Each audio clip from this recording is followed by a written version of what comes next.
Kita kan buka komit kedua karena sepanjang dia ada terdata di BKN, tentunya dia bisa mengikuti tahap 2 ya, karena memang komitmen kita itu adalah menyelesaikan yang 1,7 yang terdaftar di BKN. Kemudian yang kemarin TMS dan sebagainya kan sudah kita buka nanti untuk yang periode kedua gitu. Yang teman-teman dari P3K yang kemarin, oh saya tertarik kepada CPNS, kan kemarin dia masuk ke CPNS kan dia nggak bisa masuk tuh. Nah sekarang kita silahkan kalau memang mau masuk ke P3K gitu. Jadi kita buka karena komitmennya memang betul-betul ingin menyelesaikan 1,7. Tapi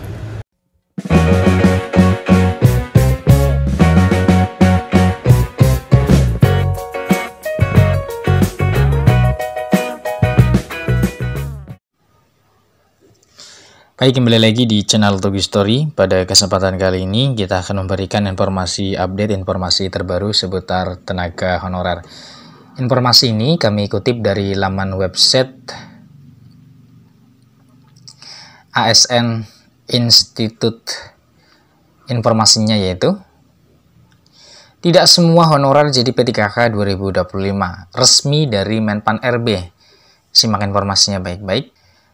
Keputusan terbaru dari Menteri Pendayagunaan Aparatur Negara dan Reformasi Birokrasi Menpan RB, Rini Widiantini, mengenai pengangkatan pegawai pemerintah dengan perjanjian kerja atau P3K pada tahun 2025 menarik perhatian banyak pihak. Banyak tenaga honorer yang berharap bisa diangkat menjadi P3K 2025, namun tidak semua honorer jadi P3K pada tahun ini. Hal ini memunculkan pertanyaan besar mengenai siapa yang berhak mendapatkan kesempatan menjadi P3K dan siapa yang harus bersiap untuk mencari peluang lain. Keputusan Menpan RB ini mengguncang dunia kepegawaian, terutama bagi tenaga honorer yang sudah lama mengabdi dan berharap mendapatkan status yang lebih pasti dalam karir mereka. Kebijakan ini tentu menjadi berita baik bagi sebagian orang, namun bagi yang tidak memenuhi kriteria ini menjadi tantangan besar. Oleh karena itu, sangat penting bagi tenaga honorer jadi P3K dapat memahami dengan jelas kriteria yang dibutuhkan agar dapat diangkat menjadi P3K pada 2025. Honorer jadi P3K per waktu. Salah satu hal yang menarik dalam kebijakan ini adalah adanya kesempatan bagi tenaga honorer jadi P3K per waktu. Sebagian tenaga honorer yang bekerja dengan jam kerja yang fleksibel atau kurang dari full time juga dapat memiliki kesempatan untuk diangkat. Namun tidak semua honorer jadi P3K 2025, termasuk yang bekerja per waktu. Hal ini tentunya memunculkan banyak pertanyaan. Siapa saja honorer jadi P3K per waktu dan bagaimana proses seleksinya? Keputusan Menpan RB ini memberikan peluang bagi tenaga honorer dengan jam kerja per waktu, seperti guru atau tenaga kesehatan, untuk diangkat sebagai P3K. Namun tidak semua tenaga honorer dapat mengakses peluang ini. Beberapa kriteria harus dipenuhi agar seseorang dapat diangkat menjadi P3K per waktu. Kemudian kriteria honorer jadi P3K 2025 seperti apa? Untuk dapat diangkat menjadi P3K 2025, tenaga honorer harus memenuhi beberapa kriteria yang telah ditetapkan oleh pemerintah. Tidak semua honorer jadi P3K 2025, karena hanya mereka yang memenuhi persyaratan tertentu yang akan dipilih. Berikut ini adalah beberapa kriteria penting yang harus dipenuhi oleh tenaga honorer yang ingin menjadi P3K. Yang pertama, tenaga honorer terdaftar dalam database BKN.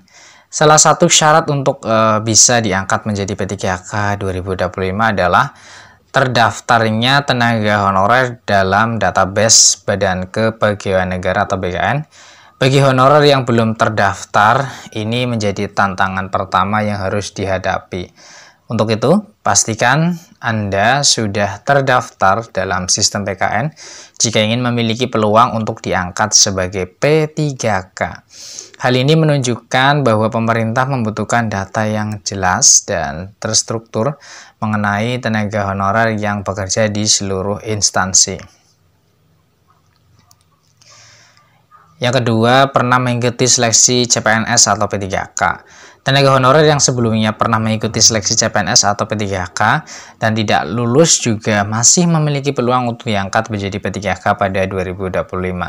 Meskipun gagal dalam seleksi sebelumnya, pengalaman dan pengetahuan yang dimiliki dalam mengikuti seleksi tersebut memberikan nilai tambah dan memberi peluang bagi mereka yang terus berusaha dan tidak menyerah. Jabatan yang tersedia untuk P3K. Pengangkatan P3K 2025 hanya berlaku untuk jabatan tertentu yang memang membutuhkan tenaga kerja seperti guru, tenaga kesehatan, dan jabatan lainnya yang berfungsi untuk memenuhi kebutuhan dasar manusia. Oleh karena itu, hanya honorer yang bekerja pada posisi-posisi tersebut yang akan memiliki kesempatan untuk diangkat menjadi P3K 2025. Tenaga honorer di luar bidang-bidang ini kemungkinan besar tidak akan mendapatkan kesempatan untuk diangkat menjadi P3K. Yang berikutnya, keempat, evaluasi kinerja. Sebelum diangkat sebagai P3K 2025, kinerja tenaga honorer akan dievaluasi secara menyeluruh. Hal ini untuk memastikan bahwa hanya tenaga honorer yang memiliki kinerja yang baik dan berdedikasi yang dapat diterima sebagai P3K. Oleh karena itu, sangat penting bagi tenaga honorer untuk selalu menunjukkan kinerja yang optimal agar dapat memenuhi standar yang ditetapkan pemerintah. Lalu proses pengangkatan P3K 2025 seperti apa? Nah, proses pengangkatan honorer jadi P3K 2025 dilakukan dengan beberapa langkah yang telah ditetapkan pemerintah. Proses ini tidak hanya melibatkan pemerintah pusat, tetapi juga pemerintah daerah dan instansi terkait lainnya. Nah, berikut adalah langkah-langkah yang harus dilalui oleh tenaga honorer yang ingin menjadi P3K.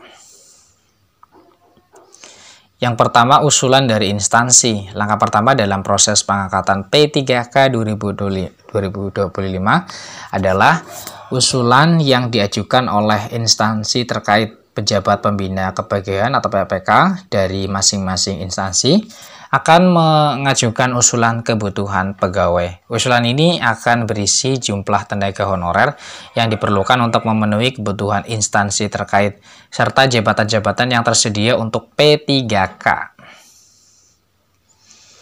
Yang kedua, penetapan oleh Menpan RB. Setelah menerima usulan dari masing-masing instansi, Menpan RB akan menetapkan jumlah tenaga honorer yang akan diangkat menjadi P3K 2025. Keputusan ini akan diumumkan secara resmi oleh pemerintah dan tenaga honorer yang memenuhi kriteria yang akan dipilih berdasarkan hasil evaluasi. Yang ketiga, penerbitan nomor induk pegawai atau NIP. Setelah keputusan pengangkatan P3K 2025 diumumkan, langkah selanjutnya adalah penerbitan nomor induk pegawai atau NIP untuk P3K yang terpilih. Nomor ini akan menjadi identitas resmi sebagai pegawai pemerintah dengan penerbitan NIP. Status tenaga honorer akan berubah menjadi P3K.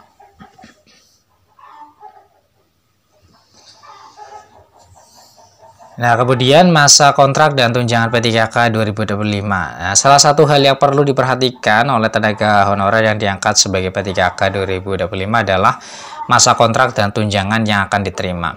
Masa kontrak untuk P3K 2025 adalah salah satu. Namun masa kontrak untuk P3K 2025 adalah 1 tahun. Namun kontrak ini bisa diperpanjang berdasarkan evaluasi kerja yang dilakukan setiap tahunnya. Oleh karena itu, bagi P3K yang ingin melanjutkan kontrak mereka, penting untuk menunjukkan kinerja yang baik dan profesional. Tunjangan yang diterima oleh P3K 2025 akan disesuaikan dengan ketentuan yang berlaku di masing-masing wilayah. Tunjangan ini bisa bervariasi tergantung pada anggaran yang tersedia di masing-masing instansi. Meskipun P3K memiliki hak dan kewajiban yang sama dengan pegawai negeri sipil atau PNS, gaji dan tunjangan yang diterima oleh P3K bisa berbeda tergantung pada jam kerja dan kebijakan instansi. Kesimpulannya dari pembahasan yang sudah diutarakan dari awal dengan akhir, Keputusan Menpan RB terkait pengangkatan P3K 2025 memberikan harapan bagi banyak tenaga honorer yang selama ini bekerja keras tanpa status yang jelas. Namun tidak semua honorer jadi P3K 2025, hanya mereka yang memenuhi kriteria yang akan mendapatkan kesempatan ini. Bagi Anda yang ingin menjadi bagian dari P3K 2025, pastikan untuk memenuhi semua persyaratan yang telah ditetapkan dan menunjukkan kinerja terbaik dalam pekerjaan Anda. Demikian informasi yang bisa kami share, semoga bermanfaat. Tetap semangat, selalu berpikir positif, dan mudah-mudahan seluruh tenaga honorer diangkat ASN di tahun 2025 ini. Terima kasih atas perhatiannya. See you next time. Assalamualaikum warahmatullahi wabarakatuh.